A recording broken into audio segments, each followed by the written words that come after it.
Hello everyone. करीब कुछ 1 week से हम आप लोगों को अचीवमेंट टेस्ट और अलग अलग सब्जेक्ट्स का ब्लूप्रिंट समझा रहे हैं। तो आज इकोनॉमिक्स का ब्लूप्रिंट आप लोगों के लिए है। इसको समझिए, जैसे सारे सब्जेक्ट्स का होता है वैसे ही इसका भी है। इसके क्वेश्चंस को हम आज समझाएंगे, क्योंकि आप लोगों की तरफ से एक बात आई है कि मेमोरी लेवल, अंडरस्टैंडिंग लेवल और एप्लीकेशन लेवल में क्या डिफरेंस होता है और किस तरीके से उसको पहचाने। तो ये तो पहले के सारे वीडियोस में इसको इस बात को बताया गया है। इसको जरूर से आप लोग ध्यान से सारे वीडियोस को सुनिए और समझिए, तब ये समय इसके ऊपर आप लोग को टाइम देना होगा। बिना टाइम दिए इसको नहीं समझा जा सकता है। तो ये इकोनॉमिक्स का ब्लूप्रिंट है। इसने 3 चैप्टर्स लिया है: development, sectors of the Indian economy, money and credit, knowledge level, understanding और एप्लीकेशन लेवल के क्वेश्चंस लिए हैं। और तीनों में ऑब्जेक्टिव टाइप, शॉर्ट और लॉन्ग क्वेश्चंस होते हैं। ऐसा नहीं है कि एप्लीकेशन लेवल में लॉन्ग क्वेश्चंस होते हैं सिर्फ और नॉलेज लेवल में शॉर्ट क्वेश्चंस होते हैं। ऐसा कुछ भी नहीं है। तीनों लेवल में तीनों या चारों तरह के क्वेश्चंस हो सकते हैं, मतलब शॉर्ट और साथ में वेरी शॉर्ट भी बहुत सारे स्टूडेंट्स बनाए हैं। तो यहाँ पे डेवलपमेंट क्वेश्चन से 13 क्वेश्चंस इसने लिया है 1 मार्क्स का। ऑब्जेक्टिव टाइप 3 क्वेश्चन लिया है 2 मार्क्स का। शॉर्ट लॉन्ग इसने एक भी नहीं लिया है। अंडरस्टैंडिंग लेवल का भी क्वेश्चन इसने एक भी लॉन्ग नहीं लिया है। तो यहाँ पे इसने एक ये मिस्टेक किया है कि एक कम से कम एक क्वेश्चन तो अंडरस्टैंडिंग लेवल का लॉन्ग से इसको लेना चाहिए था, पर इसने नहीं लिया है यहाँ पर। फिर एप्लीकेशन लेवल में यहाँ पे देखिए कि ऑब्जेक्टिव टाइप ऑफ क्वेश्चन इसने लिया है। एक क्वेश्चन 1 मार्क्स का इसने लिया है। तो जो ऑब्जेक्टिव टाइप क्वेश्चंस होते हैं वो भी एप्लीकेशन लेवल के हो सकते हैं, है ना। लॉन्ग क्वेश्चंस इसने लिया है 2 क्वेश्चन डेवलपमेंट चैप्टर से लिया है 4-4 मार्क्स का। एक क्वेश्चन 4 मार्क्स का सेक्टर्स ऑफ इंडियन इकोनॉमी से एप्लीकेशन लेवल का लिया गया है, यहाँ पे देखिए। उसके बाद मनी एंड क्रेडिट से भी एक क्वेश्चन 4 मार्क्स का लॉन्ग में लिया गया है, जो कि एप्लीकेशन लेवल का है ना। और बाकी सब आप लोग देख लीजिए। Total number of the questions 100 है और टोटल मार्क्स 150 है। ये ब्लूप्रिंट है। कहने का मतलब अचीवमेंट टेस्ट का लेआउट बनाया गया है। जैसे कि आप घर बनाते हैं तो आप नक्शा बनाते हैं, उसी तरीके से स्टूडेंट ने किसी पर्टिकुलर चैप्टर ने कितना अचीव किया है उसको जानने के लिए ये एक लेआउट बनाया गया है। इसका 150 मार्क्स का है। आप चाहें तो आप इस ब्लूप्रिंट में जोड़ तोड़ तरह से मैनिपुलेशन कर सकते हैं और आपका 200 मार्क्स का भी हो सकता है, 100 मार्क्स का भी हो सकता है।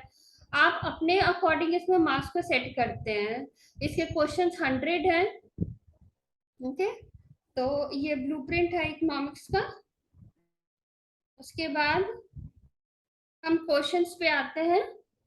तो आज हम ये भी समझाते हैं आप लोगों को कि मेमोरी लेवल क्वेश्चंस कैसे होते हैं, क्योंकि मेमोरी लेवल क्वेश्चंस आप इतना समझ लीजिए, जो व्हाट क्वेश्चंस होते हैं, विच क्वेश्चंस होते हैं, which are the what questions है, ये सारे आपके मेमोरी लेवल्स में आते हैं। पर्टिकुलर वर्डिंग्स होता है जिसको देख करके आप समझ सकते हैं कि ये क्वेश्चन जो है वो मेमोरी लेवल का है, अंडरस्टैंडिंग का है या एप्लीकेशन का है ना। जैसे कि डिस्क्राइब वर्ड यूज करते हैं, गिव रीजंस वर्ड यूज करते हैं। तो यहाँ पे स्टूडेंट जो है कहीं से पढ़ करके और समझ करके लिखता है डिस्क्राइब करना, तो ये अंडरस्टैंडिंग लेवल में आएगा। जब उसी क्वेश्चन को व्हाट में पूछते हैं, डायरेक्ट क्वेश्चन पूछते हैं, तो वो मेमोरी लेवल होता है।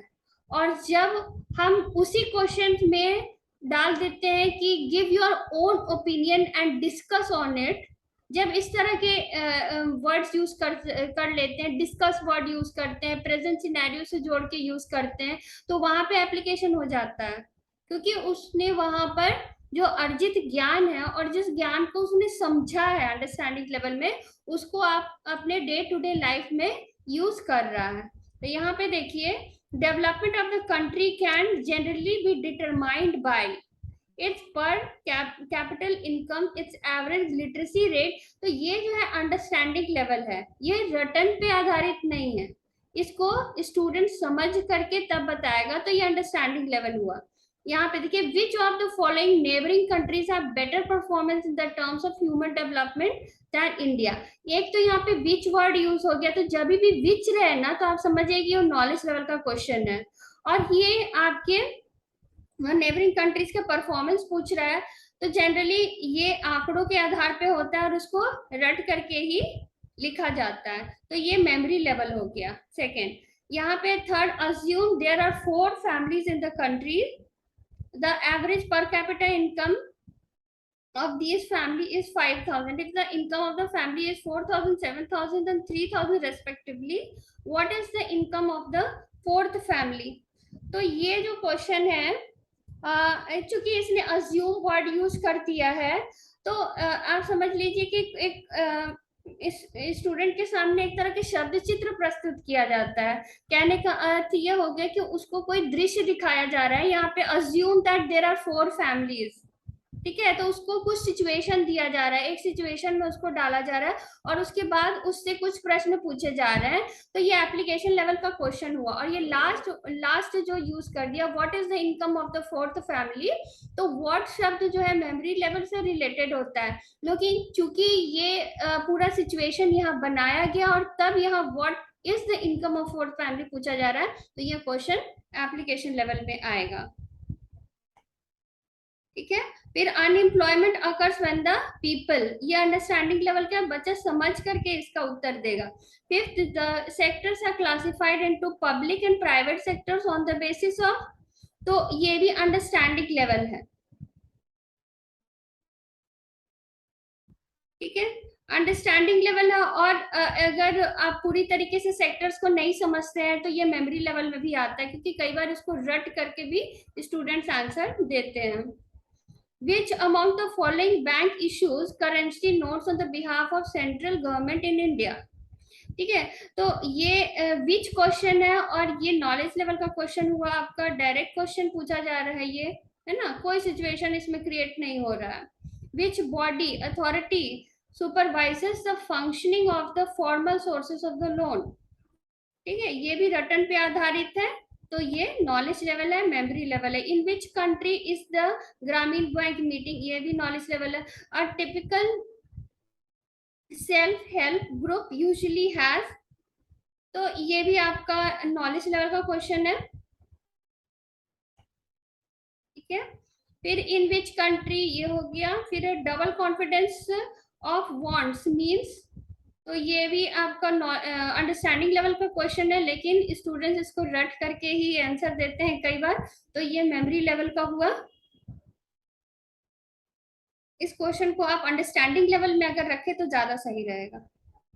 फिर है bank in India these days hold about 15% of the deposit of the cash, या फिर 25%, 20%, तो ये क्या हुआ, ये भी आपका मेमोरी लेवल का क्वेश्चन हो गया।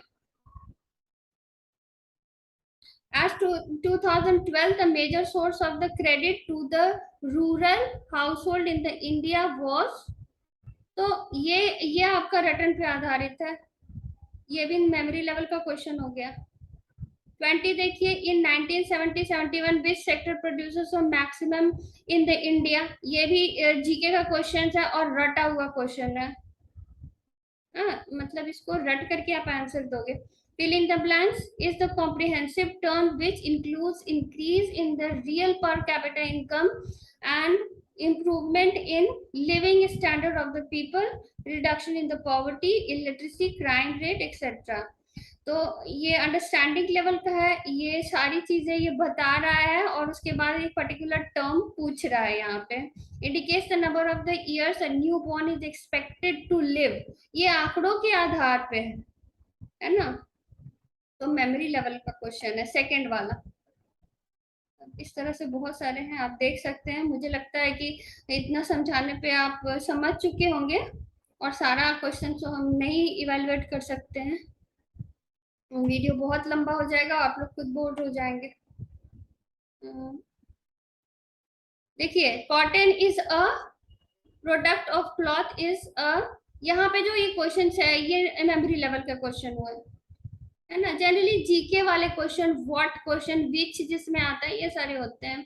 उसके बाद match the following unirrigated land with low interest.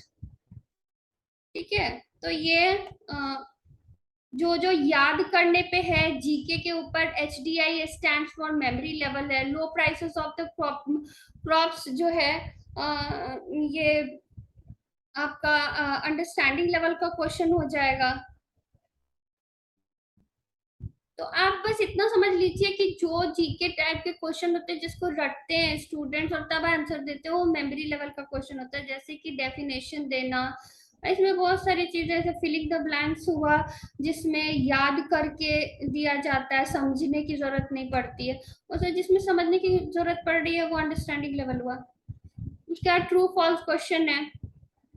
यहाँ पे देखिए 85% of the loan taken by the poor household in the urban areas are from the informal sources, है ना। तो ये आपका क्या हो गया, 85% of the loan taken by the poor households in the urban areas are from the informal sources। तो ये मुझे लगता है कि आंकड़ों के आधार पे है, तो ये मेमोरी लेवल का क्वेश्चन हुआ। RBI stops the money lenders from using the unfair means to get their money back, है ना। ये भी नॉलेज लेवल का है, क्योंकि आप इसको रटेंगे कि आरबीआई ये सारा जिम्मा अपने ऊपर लिए हुए है। There is no organisation which supervises the credit activities of the lenders. ठीक है, तो ये ट्रू है या फॉल्स है, ये आपको देखना होगा। तो ये भी, क्योंकि ऐसा कोई ऑर्गेनाइजेशन अगर आपने पढ़ा होगा जो कि क्रेडिट के एक्टिविटीज को देखता है, तो ये सही है। और अगर नहीं है ऐसा कोई ऑर्गेनाइजेशन, तो इस तरह से आप ट्रू फॉल्स बना सकते हैं इसमें। ये भी रटने के ऊपर ही है। देखिए, compare to the formal leaders, most of the informal leaders charges much lesser interest on the loans. Comparison word जब भी आता है तो वो अंडरस्टैंडिंग लेवल है, क्योंकि यहाँ पे कंपेयर करके उसके बाद वो समझ के आंसर देगा।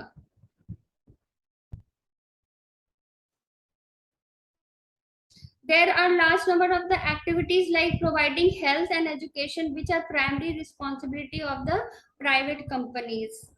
ये आप ये जो है मुझे लगता है कि अंडरस्टैंडिंग लेवल का क्वेश्चन है, क्योंकि स्टूडेंट देखेगा कि कौन कौन से एक्टिविटीज होते हैं हमारे, और ये प्राइवेट सेक्टर इसको मैनेज करता है, ये है या नहीं है। Minerals and the ores are the natural materials that are transformed into the various forms via the process of the production। तो ये जो चैप्टर को पढ़ा होगा मिनरल्स और ओर्स वाला, इससे रिलेटेड नहीं, इससे रिलेटेड जो भी ट्रांसफॉर्मेशन है प्रोडक्शन के बारे में अगर पढ़ा होगा, तब जाके इसको समझेगा कि मिनरल्स एंड ओर्स जो है इसको, इसका प्रोसीजर क्या है, प्रोसेस पे ट्रू फॉल्स इस पे कर सकता है। अब यहाँ देखिए, define the term national income. Defined word आ गया, ये मेमोरी लेवल का क्वेश्चन है। डेफिनेशन हमेशा रटा जाता है, डेफिनेशन बाद में समझा जाता है, लेकिन हम डेफिनेशन को रटते हैं, उसका एक एक कॉमा, फुल स्टॉप, एक एक वर्ड मायने रखता है। जैसे राइटर ने जिस तरह से लिखा है एग्जैक्टली हमें वैसा ही लिखना रहता है। सेकेंड क्वेश्चन है, what is the main criterion used by the World Bank in classifying the different countries। ठीक है, तो मेन क्राइटेरियन कौन सा है, तो ये समझ के आधार पे नहीं है। वर्ल्ड बैंक ने कुछ आधार बनाए हैं जिसके बेसिस पर हम इसको क्लासिफाई करते हैं। तो ये स्टूडेंट्स रटेंगे, और ऐसे भी इसमें व्हाट शब्द आ रहा है, तो ये मेमोरी लेवल का क्वेश्चन है। फिर explain the human development of one may not be development of the others, explain with example. ठीक है, तो ये एक्सप्लेन वर्ड आया, एक्सप्लेन वर्ड जब भी आएगा वो अंडरस्टैंडिंग लेवल का होगा, क्योंकि कहीं से बच्चे ने उसको सुना है, सीखा है, समझा है, उसके बाद वो एक्सप्लेन कर रहा है। ह्यूमन डेवलपमेंट फॉर वन, एक one may not be the development of the another, ये अंडरस्टैंड करके वो लिख रहा है ना। मान लेते हैं कि इसको एप्लीकेशन लेवल का क्वेश्चन भी बनाया जा सकता है, अगर इसमें कुछ सिचुएशन दे दिया जाए, है ना। कि अगर हम एक ह्यूमन डेवलपमेंट का अर्थ ये नहीं हुआ कि वो डेवलपमेंट दूसरे का भी है। अगर आप सिचुएशन इसमें डाल देते हैं और कहते हैं कि give your own opinions, give your own opinion in your own word. और इसमें कुछ एक स्टोरी टाइप का डाल देते हैं कि एक पर्टिकुलर सोसाइटी का डेवलपमेंट हुआ बिकॉज ऑफ दीज थिंग्स। हाँ, अब क्या हम और दूसरे सोसाइटी का डेवलपमेंट इसकी इसी से हम जान सकते हैं क्या? Give your own opinion, give your own example. तो नेचुरल है कि एक सोसाइटी का डेवलपमेंट जिस कारण से होता है उसी कारण से दूसरे सोसाइटी का डेवलपमेंट नहीं होता है।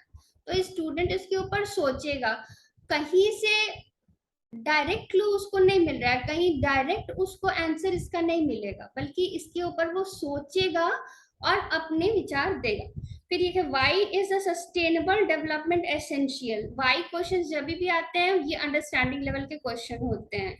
गिव रीजंस, ये अपना रीजन नहीं दे रहा है, कहीं से रीजन उसको मिला है। फिर what may be the development for one may not be the development of another, suitable example. ये सब आपके अंडरस्टैंडिंग लेवल के क्वेश्चन है। दो यहाँ पे इसने व्हाट शब्द का इस्तेमाल किया है, लेकिन फिर भी ये अंडरस्टैंडिंग लेवल का है, क्योंकि इसमें एग्जाम्पल देके इसको समझाना है। ठीक है, इस तरह से आप लोग समझ जाएंगे। हम आगे बढ़ते हैं। Complete the table. अब देखिए यहाँ पे कंप्लीट द टेबल आ गया है। Complete the table, what is the percentage of the worker in the unorganised sector of the country. तो ये टेबुलर फॉर्म में है ना।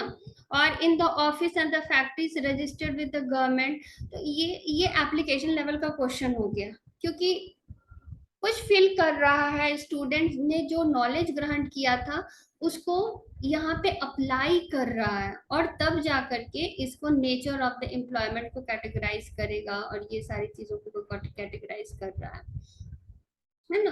Tertiary sector is not playing any significant role in the development of Indian economy. Do you agree? Give reasons in your support of the answer. ठीक है, तो इसका ये tertiary sector is not playing any significant role in the development of the Indian economy. तो ये application level का ही question है। मुझे लगता है कि ये जो बनाया होगा जिसने, वो एप्लीकेशन लेवल सोच करके ही इसने बनाया है। ठीक है, यहाँ पे लिख देती ना ये कि गिव योर ओन ओपिनियन। हाँ, give own opinion in the support of your answer, तो ये ज्यादा बेटर होता। अब यहाँ do you think the classification of the economic activities in the primary, secondary and the tertiary is useful? Explain how. इसने direct पूछ लिया ना, नहीं तो ये क्वेश्चन एप्लीकेशन लेवल का था। Discuss with your own reasons in your own words. ऐसे ऐसे करके अगर आप वर्ड्स यूज करते हो ना तो एप्लीकेशन हो जाता है। बाकी सब आप लोग समझो। हाउ क्वेश्चन जो होता है वो भी अंडरस्टैंडिंग लेवल होता है। In situation which high risk credit might create further problems for the borrower. ये अंडरस्टैंडिंग लेवल के क्वेश्चन हैं इनके। अब हम आगे बढ़ते हैं।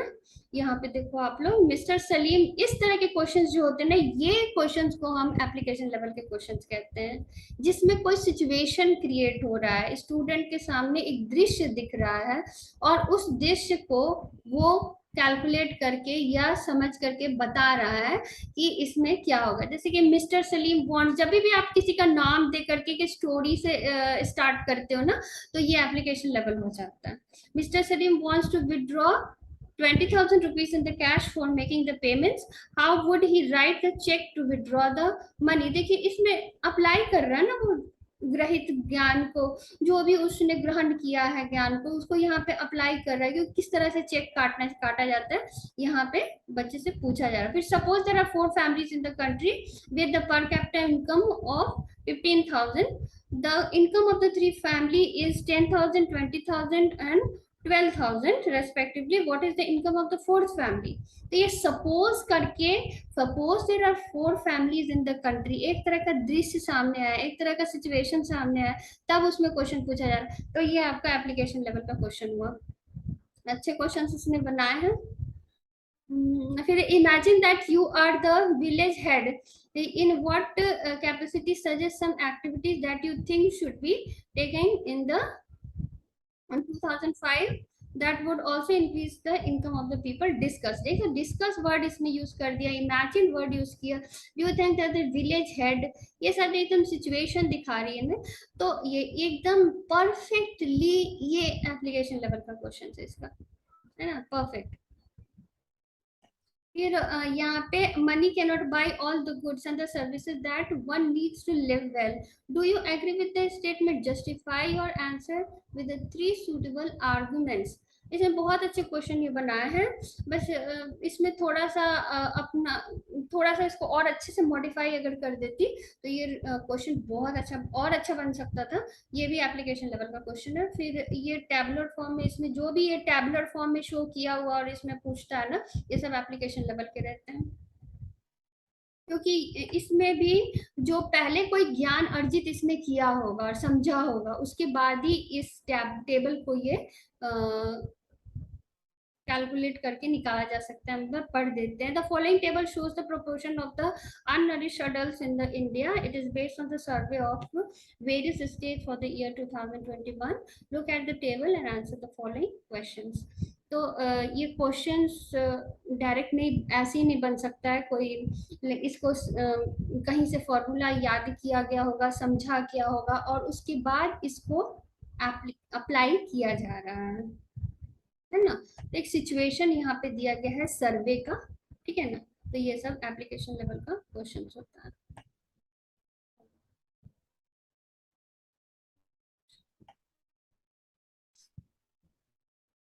कैन यू गेस, और ये कंपेयर, ये सारी चीजें जितना ये सब एप्लीकेशन, वैसे कंपेयर शब्द जब भी आता है तो वो अंडरस्टैंडिंग लेवल का क्वेश्चन रहता है। हम कंपैरिजन कभी भी एप्लीकेशन लेवल पे नहीं जाता है, वैसे जा भी सकता है अगर उस तरह के क्वेश्चन को फ्रेम किया जाए तो। The earth has enough resources to meet the needs of all but not enough to satisfy the greed of even one person. How is the statement relevant to the discussion of the development. Discuss, ये भी एक application level का question है।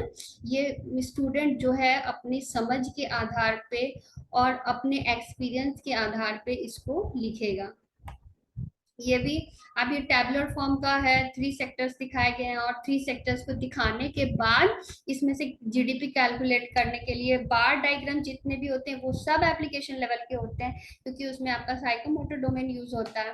Psychomotor domain use होने मतलब आपका mind use हो रहा है, आपके हाथ की एक्टिविटीज यूज हो रही है ना बार डायग्राम बनाने में। कोई चीज आप बना रहे हो ना पेंसिल से, स्केल से, तो ये सब अप्लाई कर रहे हो नॉलेज को, तो ये एप्लीकेशन लेवल का। Manav needs a loan to set up the small business. On what business will the Manav decide whether to borrow from the bank of the money lender? Discuss, ये भी situation है क्योंकि इसमें पूरा नाम दिया है, Manav needs a loan to set a small business. On what basis will the Manav decide the whether to borrow from the bank और from the money lender. Discuss, तो ये जो हुआ आपका एप्लीकेशन लेवल का क्वेश्चन होता है। तो जितने भी सिचुएशनल क्वेश्चन होते हैं जिसमें आपको सिचुएशन दिया जा रहा है किसी तरीके का, जैसे यहाँ पे ये 5th क्वेश्चन मैंने पढ़ा, सिचुएशन दिया जा रहा है फिर उससे कुछ क्वेश्चन पूछा जा रहा है, वो सब एप्लीकेशन लेवल के क्वेश्चन होते हैं। बार डायग्राम वाले एप्लीकेशन के होते हैं, जितने टेबल वाले हैं सब एप्लीकेशन लेवल के होते हैं। डिस्कस वर्ड जिसमें यूज किया गया है, give your own reasons word use किया गया है, वो सब एप्लीकेशन लेवल के हैं। व्हाट विच जिसमें यूज किया गया वो मेमोरी लेवल के हैं। डेफिनेशन मेमोरी लेवल के होते हैं। अंडरस्टैंडिंग लेवल के लिए आपको वाई जो होता है, हाउ जो होता है, वो सब आपके अंडरस्टैंडिंग लेवल के क्वेश्चन होते हैं। कंपेयर अंडरस्टैंडिंग लेवल के क्वेश्चन होते हैं। तो इसमें थोड़ा प्रैक्टिस करना पड़ेगा आप लोगों को, और दूसरी बात ये कि समय देना पड़ेगा। जितने वीडियोस हैं मेरे, सारे वीडियोस को आप देखिए और उसको समझने का कोशिश कीजिए। ये 5 मिनट का खेल नहीं है, 10 मिनट में आप नहीं समझेंगे इसको, बहुत बहुत मेहनत करके तब समझा जाता है। Okay, thank you all of you, this is all. I hope कि आप लोग समझे होंगे मेरी बात को, और अगर आपको ये वीडियो अच्छा लगा तो इसको ज़रूर से आप लोग लाइक कीजिए, शेयर कीजिए और मुझे मोटिवेट कीजिए ताकि हम आप लोगों को अच्छा से अच्छा वीडियो आप लोगों के लिए ला सकें।